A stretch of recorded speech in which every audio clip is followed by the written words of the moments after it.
Bom dia a todos.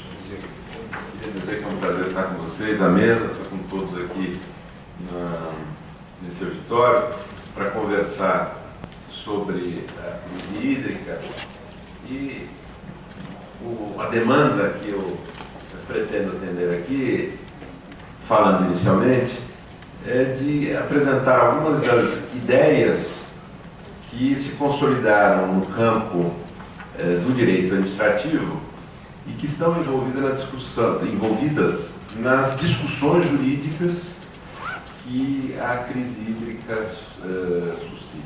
Então, acho que é importante nós fazermos a conexão entre os temas setoriais, as discussões setoriais, e aquilo que normalmente se apresenta como os grandes conceitos dessa disciplina jurídica que é direito administrativo. Esse que é o meu objetivo aqui, é falar muito rapidamente disso e não propriamente tocar com detalhe e sofisticação nos temas setoriais, porque afinal de contas eu não sou o qualificado, mais qualificado aqui nessa mesa para fazer isso. São a doutora Clarice, a doutora Maria Luísa, as grandes especialistas nisso. Então, o que eu acho que é interessante destacar em primeiro lugar é que nós estamos trabalhando nesses 2 dias aqui de discussão com recursos hídricos, bens, que nós no campo do direito tratamos como bens, e saneamento, que nós no campo do direito tratamos como serviços. Bens e serviços são figuras jurídicas. Essas duas figuras, elas têm algo de comum, quer dizer, existe uma figura genérica de que elas duas são espécies, e a figura genérica é de titularidade. Bens são de titularidade de alguém, serviços são de titularidade de alguém.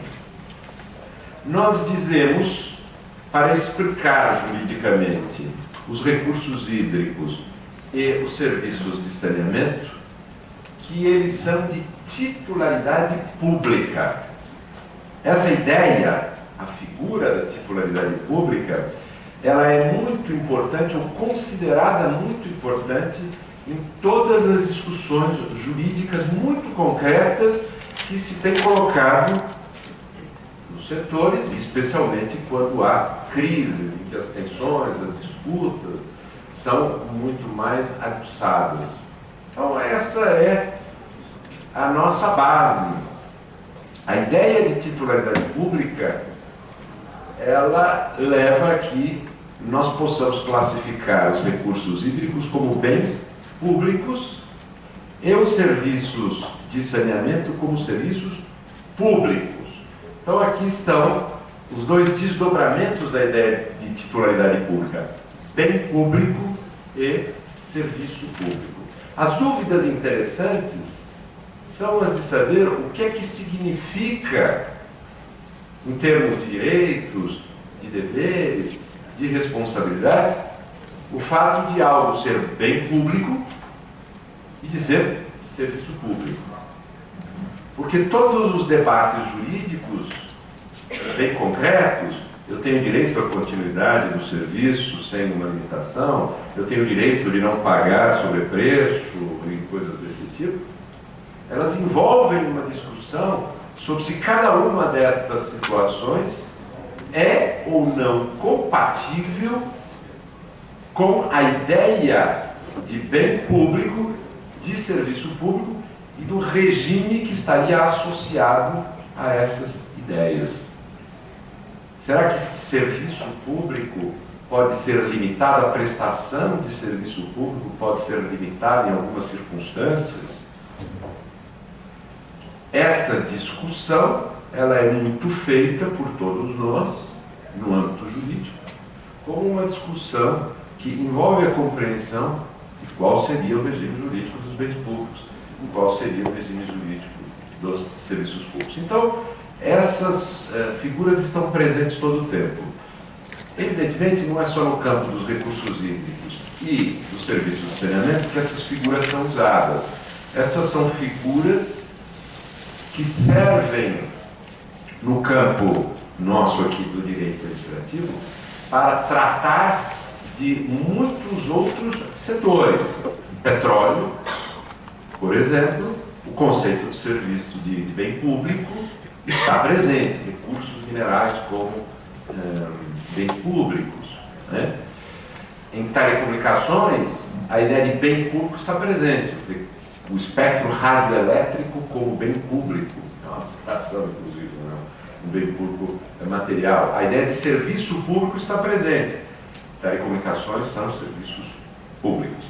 De maneira que, quando se vai discutir no campo dos recursos hídricos e do saneamento, o que é que decorre concretamente de ideias abstratas, tiradas desse grande conceito que é o serviço público, bem público, titularidade pública, nós temos como referências interessantes as discussões que já ocorreram e continuam ocorrendo nos outros setores em que a organização jurídica envolve essas figuras.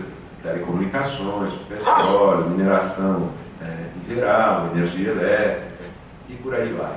De modo que, eventualmente, decisões em outros campos servem para nós resolvermos dúvidas concretas, temos referências, pelo menos, para resolver dúvidas concretas também em saneamento básico. Então, quando se discute, ou se vai discutir eventualmente em juízo, se uma sobretarifa, uma tarifa adicional, é um mecanismo adequado para coibir o consumo em época de escassez, nós temos referências jurisprudenciais a respeito disso, formadas, por exemplo, quando da crise energética dos anos 2000, em que se utilizou esse tipo de mecanismo e houve um debate, inclusive, no Supremo Tribunal Federal sobre se essa sobretarifa, naquele caso era sobretarifa sobre o consumo de energia elétrica, né? Ela seria compatível com as competências do regulador ou se ela envolveria competências de outra ordem, se seria o exercício de competência tributária, que foi esse o grande tema examinado pelo Supremo Tribunal Federal. Isso é, se cobrar, instituir uma sobretarifa é uma tarefa do regulador do serviço público ou é uma tarefa da entidade tributante. E aí tem toda uma divisão de competências próprias, entre a União, Estados e municípios. As competências tributárias são divididas de forma muito rígida na Constituição. Além disso, competências legislativas e administrativas. Então, a tributação envolve muito mais reserva legal do que a fixação de tarifas. A definição dos tributos, das alíquotas, dos valores, ela é muito mais competência do legislador do que do administrador, ao contrário da regulação das tarifas, que é muito mais competência do administrador público, portanto, função administrativa, do que do legislativo, função legislativa. Então, é uma discussão bastante interessante, rica do ponto de vista jurídico, que já foi travada em outros setores e que é aproveitável aqui como referência importante para a discussão em saneamento e em recursos hídricos, porque nós tratamos esses vários campos a partir das mesmas figuras. Então, acho que isso é uma coisa interessante de nós pensarmos assim, um pouco abstratamente nessas classificações jurídicas. São um pouco chatas, né? Os alunos na faculdade ficam um pouco irritados, acho que com razão, com a maneira dos professores quererem classificar tudo, né? E o professor querem ordenar o mundo jurídico em caixinhas muito bem organizadas. É um pouco de exagero, eu acho, né? Muito exagero, mas tem esse sentido, que é justamente que nos permite fazer estas comparações, estas transposições, não de água, mas transposição de soluções jurídicas de um campo para outro. Bem, mas então dizia eu, a titularidade pública é a figura essencial para a organização dos recursos hídricos e dos serviços de saneamento. Mas e daí? Daí, vamos dar um passo além. O que é que significa isso em termos de consequências jurídicas? Significa, em primeiro lugar, o seguinte: titularidade pública é fundamento de regulação. Por que se inventou essa ideia de que água é bem público? Para que a União, o Estado, são os titulares desse bem público, usufruam desse bem para realizar seus interesses pessoais, essa é a ideia. Seria uma ideia de titularidade como foi em sua origem a ideia de propriedade privada? A resposta é não. Quando, nos vários sistemas jurídicos, e no brasileiro também, se utilizou a ideia de titularidade pública, quer dizer, espectro radioelétrico é bem público, recursos hídricos é bem público, potencial hidroenergético é bem público, o que se estava querendo afirmar é a naturalidade da regulação. Regular recursos hídricos é considerado algo natural. Natural em que sentido? Falar em natureza para direito é uma coisa meio estranha, assim, né? Algo é naturalmente isso em direito. Mas é natural por quê? Porque houve, durante muito tempo, séculos XVIII, século XIX, início do século XX, isso foi muito forte, houve uma discussão sobre se a regulação era juridicamente aceitável. Por exemplo, a regulação do mercado de seguros privados, que hoje nos parece tão natural, né? Ninguém contesta que possa existir um regulador de seguros, da atividade de seguro. Ela foi muito discutida quanto à sua viabilidade jurídica. Por quê? Porque os sistemas jurídicos baseados em constituições, a partir do século XVIII, previram liberdade econômica. E a liberdade econômica, ela foi entendida como, inicialmente pelo menos, como um espaço franco, um espaço protegido, um espaço imune àquilo que hoje nós chamamos de regulação. Então, quando o poder público começou a querer regular setores, surgiu a dúvida, mas ele pode? Ele pode dizer quem explora a atividade de seguros? Quem explora a água, quem usa a água, ele pode tratar disso? Ou isso ele não, essa interferência ele não pode fazer porque é uma interferência na liberdade econômica? Essa foi uma discussão muito forte que, em países como o Brasil, seguindo uma ótica francesa, se resolveu pragmaticamente pela afirmação de que há bens e há serviços de titularidade pública. E que nos bens e serviços de utilidade pública, regular é absolutamente natural.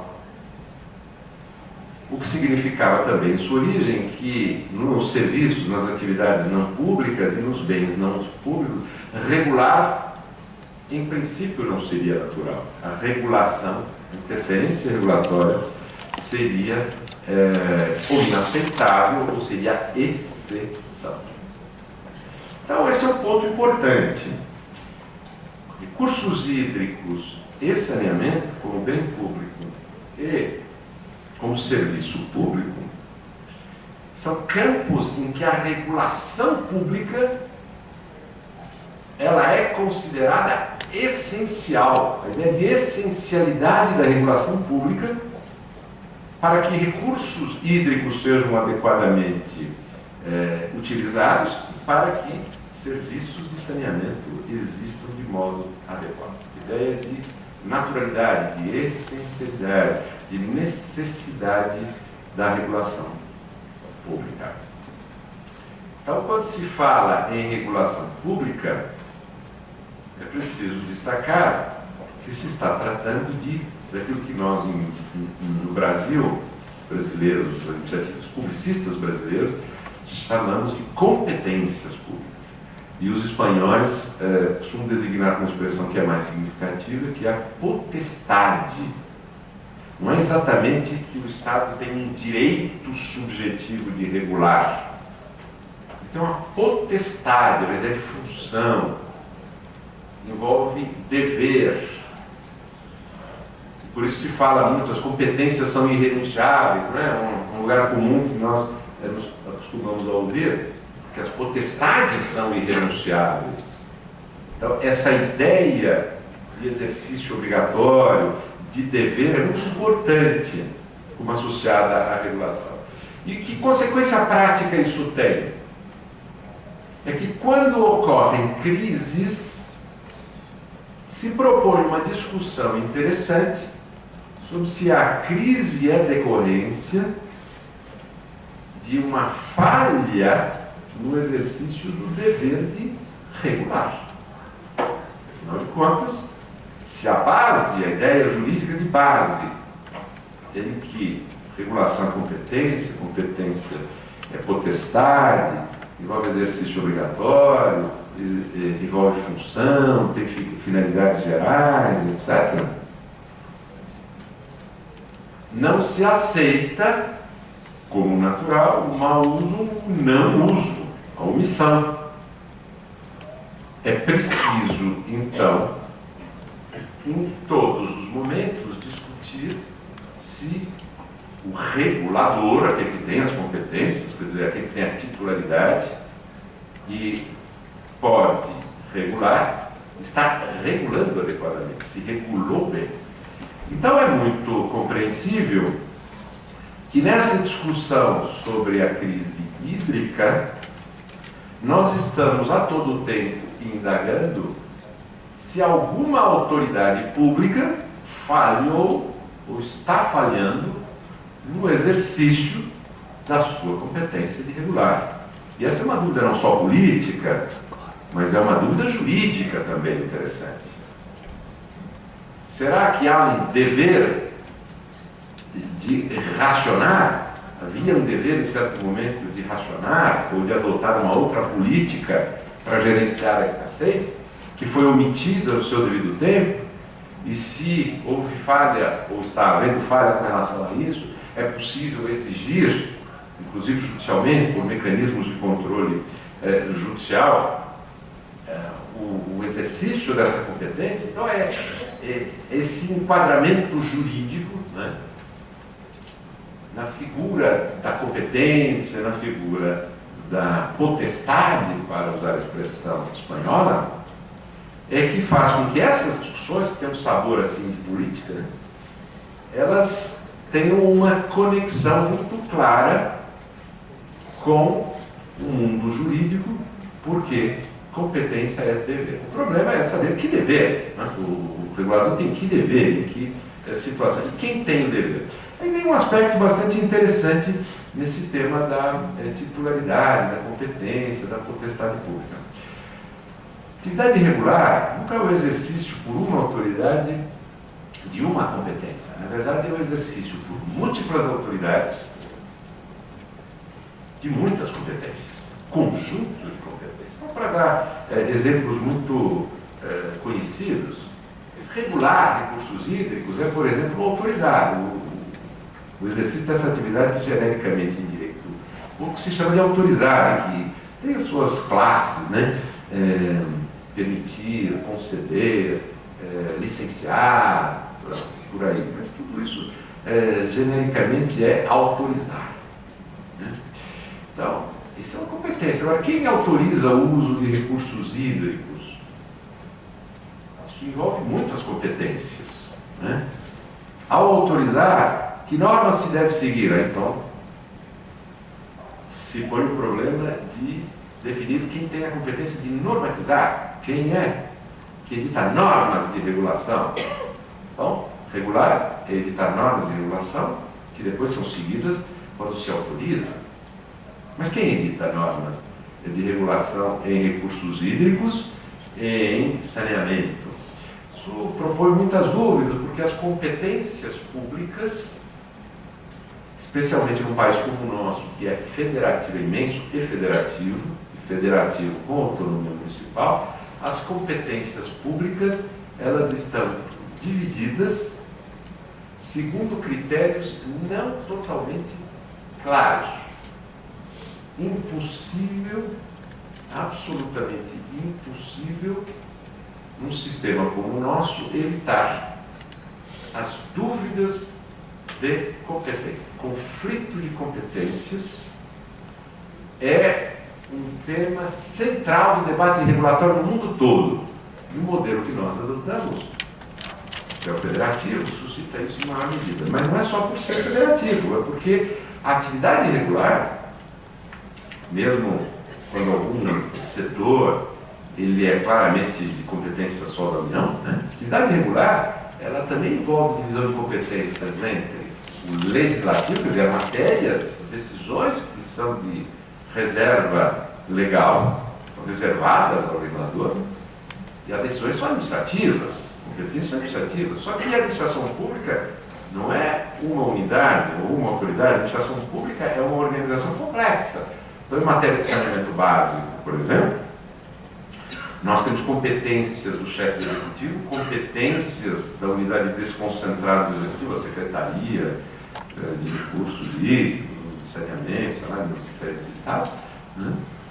E depois nós temos entidades autônomas, como a agência reguladora de saneamento, por exemplo, né?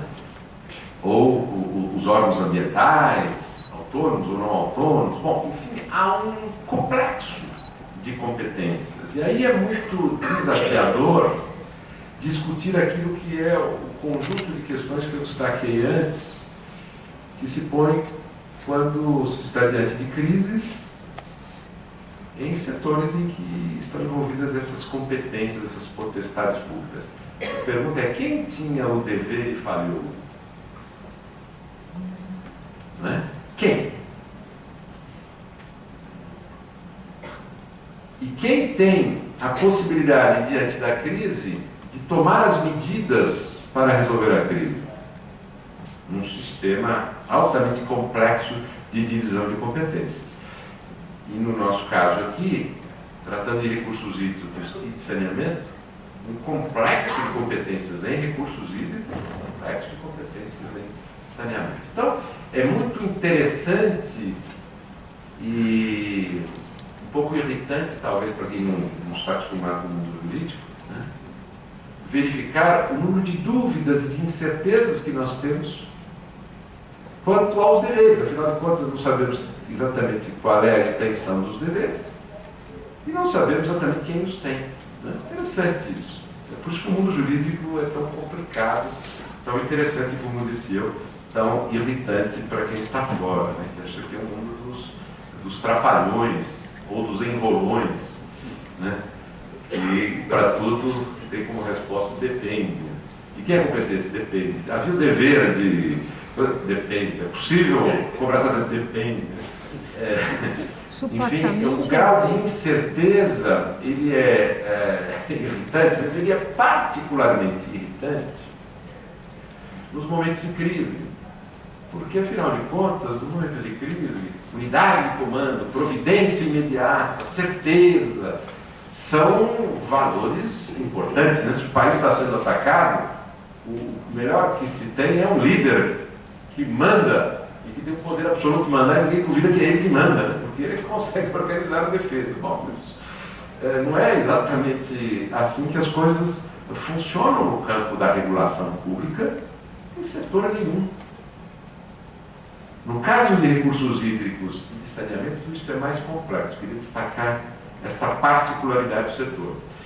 Eu atuo muito, de maneira muito transversal na matéria de regulação, já montei reformas regulatórias em várias áreas, então faço essas comparações. Trabalhei em saneamento e trabalhei em telecomunicações, por exemplo. A diferença é muito grande. Por quê? Telecomunicações, justamente para permitir uma resposta mais rápida, foram transformadas em serviço federal, e os bens públicos envolvidos, ou pelo menos os principais bens públicos envolvidos, que são as ondas, o espectro radioelétrico, foram considerados bem público federal, então serviço público, bem público federal, justamente para unificar as competências e facilitar o exercício da atividade regular. O que se considerou muito importante no momento em que houve essa centralização, porque se precisava enfrentar muitos desafios, expandir o serviço, fazer com que ele funcionasse ordenadamente, etc. E essa unificação de competências permitiu que o setor de telecomunicações passasse por reformas muito radicais. A última delas foi em 1997, 98, quando surgiu a Lei Geral de Telecomunicações e a privatização, que colocou de perna no ar o sistema que existia antes. Era um sistema de exploração estatal, monopolista, não competitivo. De um dia para outro, ele foi transformado num sistema de exploração privada competitivo. Mas por que se conseguiu isso? Porque há uma simplicidade na divisão de competências razoável. Eu estou dizendo razoável, não é tão simples assim, porque é um conflito em relação a matérias marginais importantes. Porque telecomunicações utiliza, por exemplo, bem público municipal para acertar redes, essa coisa toda. Agora, no campo dos recursos hídricos e do saneamento, é que nós temos com certeza, e que envolve o meio ambiente, né? Nós temos com certeza a maior complexidade em matéria de competência. Não há setores no Brasil em que há maior complexidade na divisão de competência do que nesse. Nós temos bem público federal, temos bem público municipal, que estão interligados, são utilizados de modo interligado. Recursos hídricos federais e recursos hídricos estaduais. Não existe espectro radioelétrico estadual, espectro radioelétrico federal. Nós temos, em matéria de serviço de saneamento, uma dúvida, afinal de contas, sobre quem é o titular do serviço de saneamento. Que o Supremo Tribunal Federal discutiu, foi o parto da montanha e pariu um rato. No final das contas, as pessoas veem a decisão e não sabem exatamente o que o Supremo decidiu, em que caso, qual a diferença, etc. Um problema ainda não resolvido. Né? Então, tudo isso para dizer, acho que é uma coisa importante, é um setor que tem esse desafio da complexidade em termos de competência. E que é muito importante, porque, afinal de contas, se regular é exercer competências que são deveres, quem deve o quê? Bom, para ir terminando aqui, mais dois pontos importantes. O fato de um bem ser público e um serviço ser público afasta a exploração econômica. Muitas pessoas sustentam a necessidade de afastar de acordo com a sua visão. Então, por exemplo, se diz que a água, sendo um bem vital, não deveria ser objeto de exploração econômica. Muitos dizem isso, né? Acreditam nisso. Então, é digamos, uma visão. A pergunta se põe juridicamente também, porque há esta visão, né? Será que juridicamente a exploração econômica é algo incompatível com a regulação desses bens e serviços? Bem, a Constituição tem uma resposta, pelo menos uma parte da resposta, ao dizer que os serviços públicos são objeto de exploração econômica, podem ser inclusive concedidos, e existe uma política tarifária. Bom, se existe política tarifária é porque você pode cobrar, se existe concessão ao setor privado, porque é para empresas, e empresas fazem exploração econômica, né? Então, isso traz implícita uma decisão constitucional de que a exploração econômica é possível. Isso tem consequências muito práticas. Por exemplo, em saneamento se discutiu muito o tipo de cobrança que se podia fazer, se era taxa, se era tarifa e tal. E como é que isso foi resolvido pelo Supremo Tribunal Federal há muitos anos? A gente não tem certeza que tenha sido resolvido totalmente, mas enfim. A resposta que o Supremo Tribunal Federal deu, de que, afinal de contas, seria tarifa quando não houvesse obrigatoriedade de uso, estava admitindo, né, esse sistema, foi muito ligado ao reconhecimento de que era um serviço que a Constituição previu que seria objeto de exploração econômica.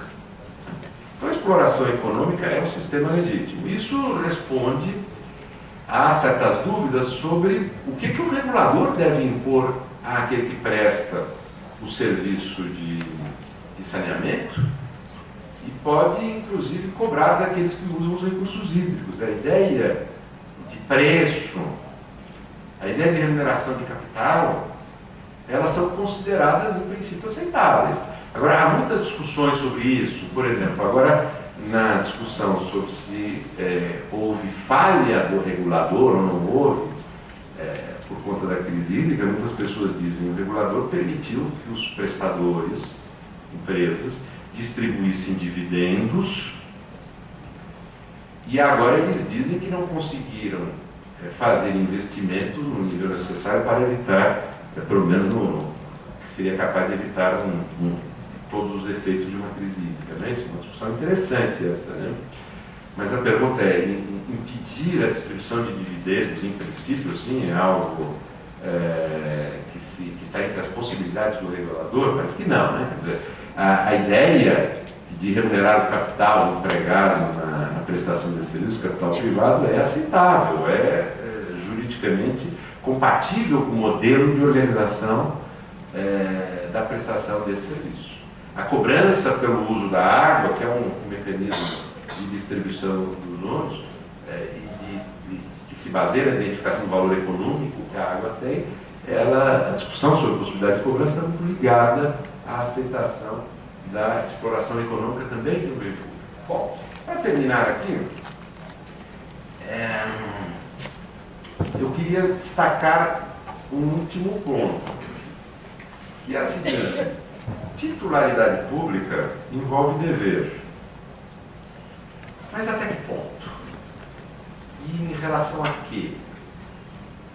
A dúvida essencial que se tem colocado nessas discussões sobre escassez de recursos hídricos e escassez de serviço de saneamento, em consequência, né, de serviço de distribuição de água, é se direitos subjetivos individuais estão sendo violados. Não é isso? Isso é a maior discussão, provavelmente. Pelo menos aqui aparece de maneira mais emocionada. Alguém diz: eu não quero ter a minha água limitada, eu tenho um direito subjetivo público ao serviço de saneamento, ao serviço de distribuição de água, e tem alguém me limitando: depois das 6 da tarde a minha água some. Então eu quero uma proteção judicial, eu quero uma liminar aqui para que me garanta. Qual é a ideia associada? De que o titular do serviço tem um dever individual em relação a cada qual, perfeitamente configurado, né? Prestar um serviço que, por exemplo, não tenha limitações ou não tenha interrupções. Então esse é um tema interessante, sempre que discutir qual é o conteúdo da prestação que cada pessoa tem como direito subjetivo público. E se existe esse direito subjetivo público. Fica interessante porque quando vem escassez e já não há o suficiente para atender aos potenciais interesses de cada um dos sujeitos individualmente considerados, e é preciso repartir o ônus da escassez, a dúvida é se está violando o direito subjetivo público de alguém. Então, é interessante saber quais são os direitos subjetivos públicos. Isso é tudo menos certo. Aqui também, para irritação profunda das pessoas, o júri não tem essas respostas totalmente organizadas. Né? É difícil dizer, é um campo ainda complexo. E o que se pode destacar, eu com isso termino, é que se tem procurado, no decorrer do tempo, tornar tudo isso que eu mencionei aqui como incerto, bem mais certo do que já foi. Então, o esforço de editar normas em saneamento básico, o esforço de editar normas em recursos hídricos, normas legais, criar sistemas legais de recursos hídricos, de criar agências reguladoras e tudo tal, é um grande esforço de tornar mais determinadas as coisas, mais organizado, mais claro, mais transparente, mais definido o exercício das competências públicas e, portanto, os direitos das pessoas. E este grau de definição jamais será absoluto, evidente, mas esse grau de definição, de determinação, na medida em que ele vá aumentando, ele facilita a solução das crises. Por quê? Porque se é uma crise, alguém tem que fazer alguma coisa. Mas quem é? Saber que competência ela é paralisante nós não temos como, de modo eficiente, resolver a crise. Então, nós temos que trabalhar ainda mais, trabalhamos muito, mas trabalhar ainda mais para tornar mais bem definidas as competências. Nós ainda não conseguimos chegar num nível razoável em relação a isso.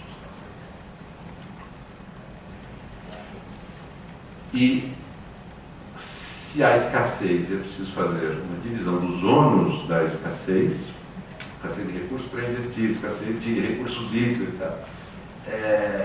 É muito importante que se tenha um grau de definição maior sobre quais são os direitos subjetivos públicos.